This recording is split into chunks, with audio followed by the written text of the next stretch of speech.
ચારેય ગ્લાસ જે છે પાણીથી ભરેલા છે અને આ 4 ગ્લાસ જે છે પાણી ભરેલી સ્થિતિમાં એ બોટલ સુધી લઈને તારે દોડીને જવાનું છે, દોડીને પાછું આવવાનું છે. ચાલ કરી બતાવ. ગ્લાસ તૂટી જશે અને પાણી ઢોળાઈ જશે. એવું થશે. ચાલ હું તને કરી બતાવું વિજ્ઞાનની મદદથી. એના માટે હું આ એક પાટિયું લેવાનો છું અને પાટિયાના ચારેય સાઈડ પર મેં કાળા પાડ્યા છે આ રીતે. અને હવે હું ચારેય ગ્લાસ આમાં મૂકવાનો છું. બધા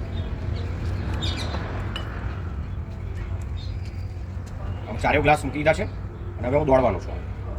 શું થશે? ગ્લાસ તૂટી જશે અને પાણી ઢોળાઈ જશે. ચાલો જોઈએ છે. ચાલો દોડું છું. 1 2 3 4.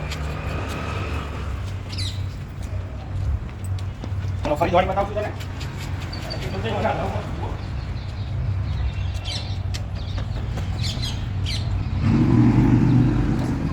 તો મિત્રો પાણી ઢોળાતું નથી અને ગ્લાસ તૂટતા પણ નથી. અને તમને ખબર પડી હોય કે વિજ્ઞાનનો કયો કન્સેપ્ટ એની પાછળ કામ કરે છે તો જરૂરથી કોમેન્ટ